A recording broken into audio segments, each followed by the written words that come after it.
a conversation with Hoosier educators, policymakers in the General Assembly, the Indiana Department of Education, and other state agencies and content experts from around the nation. As we sought to understand this topic from every angle, we conducted extensive data gathering and analysis. We held multiple in-person listening sessions across the state, attended pre-COVID by hundreds of Indiana teachers and school district administrators. We also requested and received and reviewed public input from more than 1,000 Hoosier educators and citizens who submitted their thoughts through our commission's website. So to every Hoosier who took your time to share your experiences and thoughts and ideas, we simply say thank you. During the past 2 years, our commission spent significant time looking at teacher pay in other states, pay trends in Indiana over the last 2 decades, and average wages being paid to other professions in our state. Using this analysis and the most recent data available, which was from 2019, we identified $60,000 as a competitive pay target for teachers in our state. That would put Indiana teachers at the 3rd highest salary level, average salary level in the Midwest, and it would be a substantial increase over the current average, which is approximately $53,000. So there's a sizable gap between what Indiana teachers are currently being paid and what we have deemed to be a target for competitive pay. The Commission also found that closing this pay gap will require both state government and local school corporations to act, and our report was completely focused on identifying ways to help both parties. You'll see that our report includes 37 specific recommendations that are divided by 2 main categories: recommendations for state government and recommendations for local school corporations. You'll also see in the report that we listed 3 main types of actions state government and local school corporations need to consider. 1, reallocating expenses to direct more funds into teacher pay. 2, increasing sources of revenue available for teacher pay. And finally, improving policies around teacher compensation. I think we should take a minute to make clear what our recommendations are not and did not intend to represent. The recommendations in this report are not collectively a silver bullet. Teacher compensation is a very complex process, and there's no easy or one-size-fits-all solution to fund our gap. This commission's goal was to provide both state government and local school corporations with a full menu of options, recognizing that circumstances vary widely from one local school corporation to another, and what applies to one district might not apply to another district. And because we've attempted to look at this from every angle and identify a wide range of tools that could be used to make teacher pay competitive, we fully recognize that not everyone will like every one of our recommendations. We acknowledge that COVID-19 has had an enormous financial impact on our state that we did not anticipate when we started our work. State government finances and school corporation finances are not immune to this pandemic. And we recognize that while most of our recommendations can be implemented quickly, some may need to be on hold until the pandemic is behind us. Achieving competitive teacher compensation is critically important and will take everyone involved at every level working together toward that goal. It's our Commission's hope that the report sparks discussion and provides practical tools that can be used to achieve competitive teacher compensation in Indiana. And with that, I will close my comments and stand ready to take your questions. Thank you. We will now take questions. If you would like to ask a question, you must click the Raise Your Hand button. When you are called on, you must unmute your microphone. We will then unmute your microphone. The first question is from Eric at WIBC.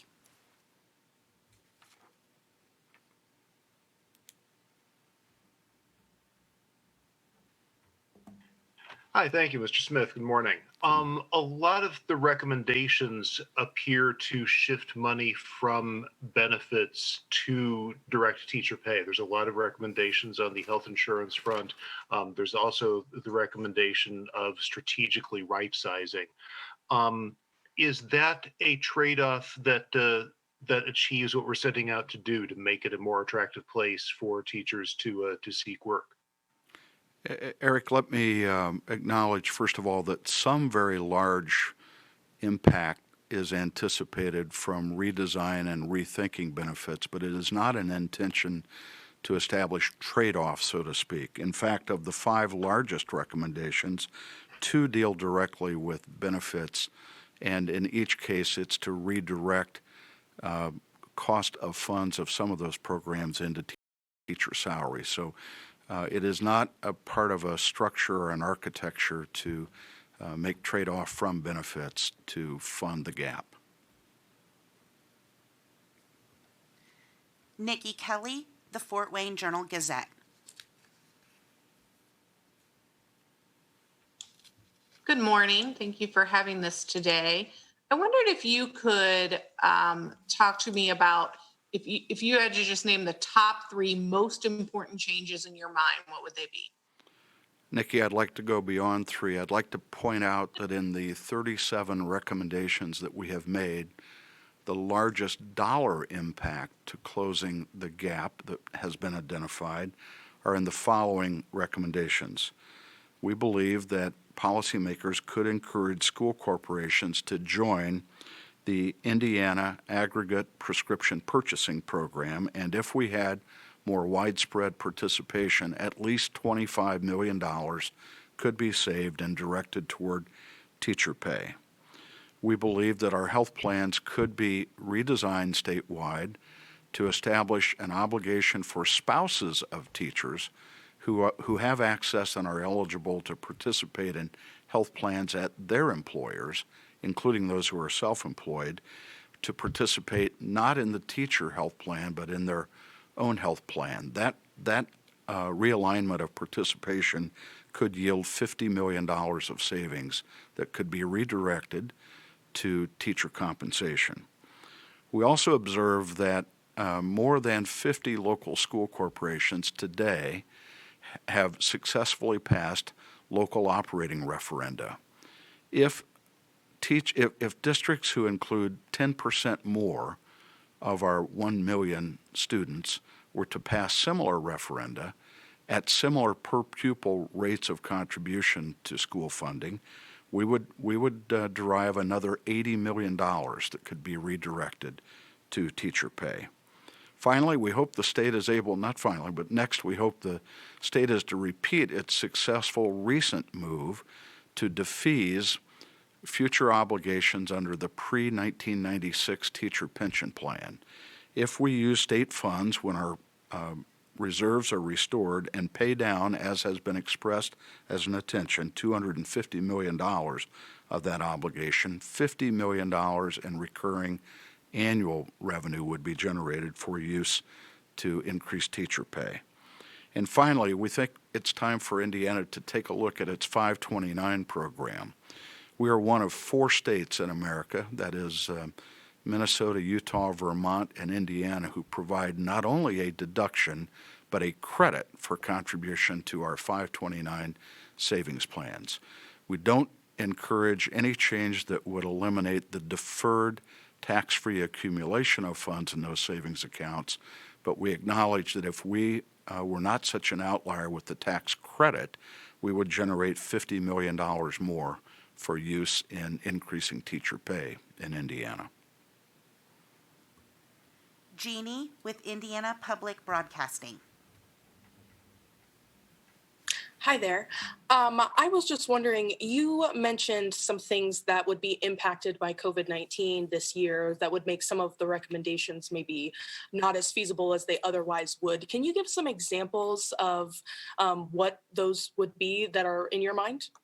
I don't have specific examples against which to put dollar amounts, Jeannie, but I can tell you as a citizen, I would have considered it almost disingenuous to ask the General Assembly or local taxing authorities to incrementally increase taxes while the economy is in such an uncertain state. We felt it did not make sense to advance specific revenue increases in this environment.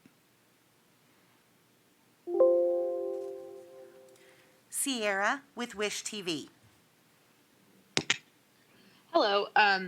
So in the document, and you even talked about making these changes to get Indiana to the average teacher salary of 60,000 puts us third in the Midwest. But in terms of nationwide, Indiana's pretty far behind the average there. So once we get to 60,000, is there any effort going to be made to put Indiana farther up in terms of nationally, to bring teachers not only to the Midwest, but specifically to Indiana and to keep teachers in Indiana rather than going somewhere else in the country? Yeah, by all means, we reference in the content of the report the change in Indiana's competitive status over the last 20 years. 20 years ago, we were ranked, I believe, 24th or so nationally.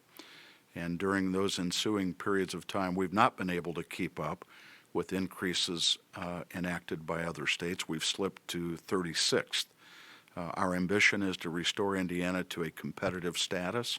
We think the most relevant competitive peer group is to look at the Midwest, and as we've stated in the report, getting us back to 60 would move us to third among our immediately adjacent states, and of course we would encourage us to take steps that would keep us in that position, if not even further improve it. So it's not a one and done suggestion. Andy with the Daily Journal.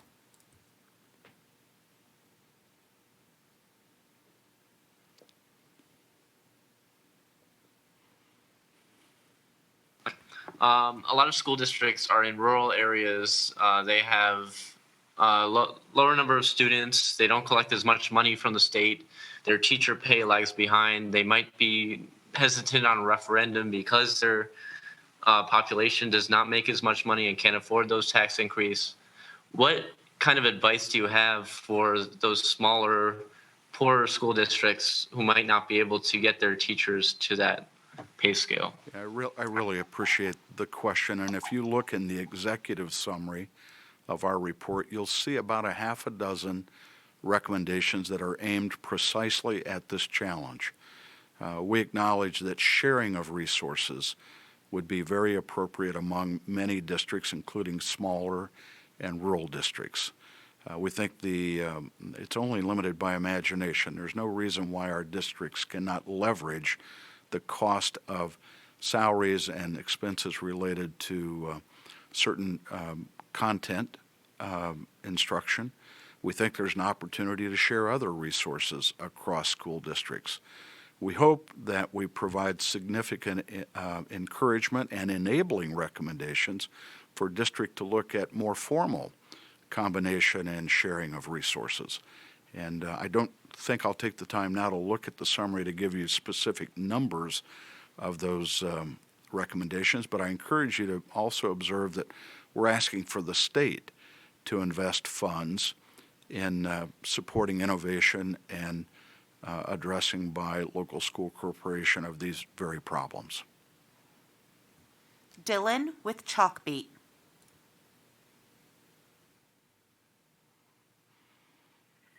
Thank you.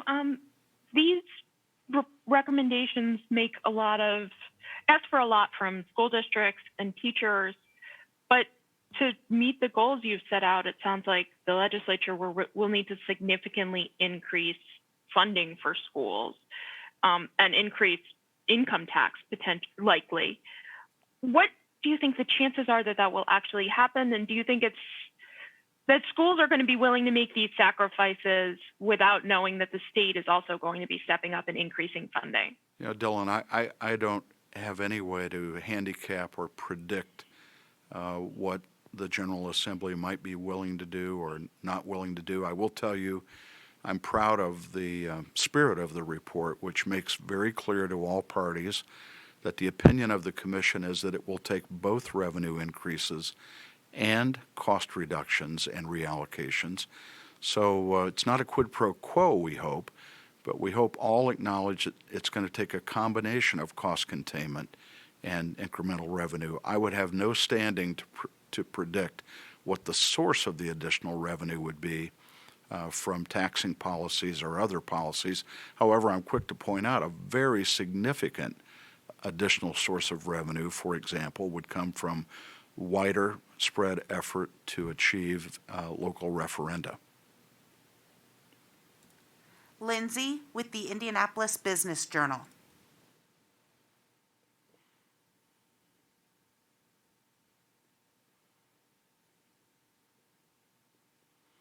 Lindsay, you should be able to speak.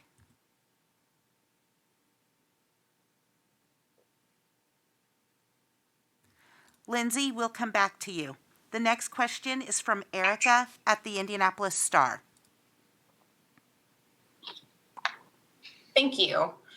So the recommendation you made around operating referendums for school districts, I wonder if you all considered, instead of encouraging local districts to pass an operating referendum, which we know can be really challenging for some districts that have seen them fail or haven't even tried because they don't think they have a good chance of getting it passed, did you all consider a change instead to property tax caps?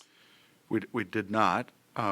We in fact had extensive discussion regarding our property tax caps, which we think have served school funding very positively in several respects. Property tax caps were deeply spirited by the notion of advancing fairness and equity across school districts. So we're not in a position, frankly, to challenge the construct or the equity of that policy. And with regard to referendum, we would acknowledge that it is challenging. We offer several recommendations perhaps to make it less challenging, including expanding the duration of a referenda to leave it in place until local voters decide to remove it, by way of example. We also observe in the report that the record of success for those districts attempting to pass operating referenda has improved dramatically in recent years, one, if not the largest, having been passed in this most recent year. So yes, we acknowledge there have been actual deterrents and challenges, but frankly, it's a challenging prospect that we're all facing. And we believe there's good evidence that with 50-plus districts, I actually think it's 54 covered in our report, generating $285 million, if we could simply replicate that success in districts that represent another 10% of our students, we would go a long way to solving the gap. Abdul Hakim Shabazz with Indy Politics. Good afternoon, sir. Always good to talk to you. I'm sorry, good morning. It's been a late day already. A couple of questions. Number one, on some of the state recommendations, how many of those would require legislative approval versus the governor could do maybe through executive order? And number two, I noticed one of the recommendations was for teachers in like high student need areas to be paid more. How do you do that without getting around all the collective bargaining rules that are out there? Will there need to be some collective bargaining changes? Yeah, we suspect there may be collective bargaining required for a number of the recommendations. And we also believe that a good number of the recommendations could be enacted by administrative process versus legislative process. But in my opening comments, I made it very clear. It's a daunting task, and it's going to require action and cooperation by all of us. That includes the General Assembly, the governor's office, and local school corporations and other state associations and bargaining units. Our final question is from Lindsay at the Indianapolis Business Journal. Hi, sorry about that before. So one of the recommendations was related to TIF districts, and those are often not just established for one particular project, but multiple projects. So could you talk a little bit about how you see that working? When would the fund be considered to have accumulated more than necessary? Yeah, I'm working here without diving into the report, Lindsay, but I'll share with you the essence of the recommendation. We know that most TIF districts, which remove assessed valuation from the base used for funding school corporations, have a specific targeted project or projects plural and a targeted amount required to successfully fund those initiatives. The recommendation is simply to say, after sufficient funds have been accumulated, release that assessed value and put it back into the base used to establish local funding for school corporations. So it's not, I apologize that I have not completely articulated the answer. I guide you to the discussion and the full report. But it's essentially to say, once the TIF district has accomplished its goal, do not allow continued revenue to be denied from funding general purposes in the taxing district. Release that assessed value. This concludes today's press conference. Thank you for joining us.